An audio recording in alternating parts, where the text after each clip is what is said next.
மேனகா, நம்ம 2 பேருக்கும் உங்க அண்ணன் சாரி எடுத்துட்டு வந்திருக்காங்க. இதுல உனக்கு எது பிடிச்சிருக்கோ எடுத்துக்க. உனக்கு மாம்பழ கலர்னா ரொம்ப பிடிக்கும்ல மேனகா? ஏடி, உனக்கு நீல கலரும் பிடிக்கும், மாம்பழ கலரும் பிடிக்கும். ரெண்டுல உனக்கு எது பிடிச்சிருக்கோ அதை எடுத்துக்க. எம்மா, மைனிகாரியோட பிளான் என்னன்னு எனக்கு தெரியும். என்னடி சொல்லுத?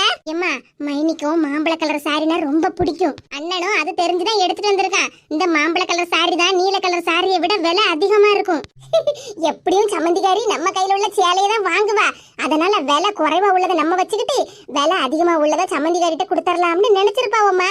நான் மாத்தும் போது அப்படியே விலை அதிகமா உள்ள சேலை மைனிகாரிட்ட போயிரும், விலை குறைவா உள்ள சேலை என்கிட்ட வந்துரும். பத்தியா? ஆமட்டி, எப்பவுமே உன் மைனிகாரி அந்த சொல்லிய தானே பாப்பா.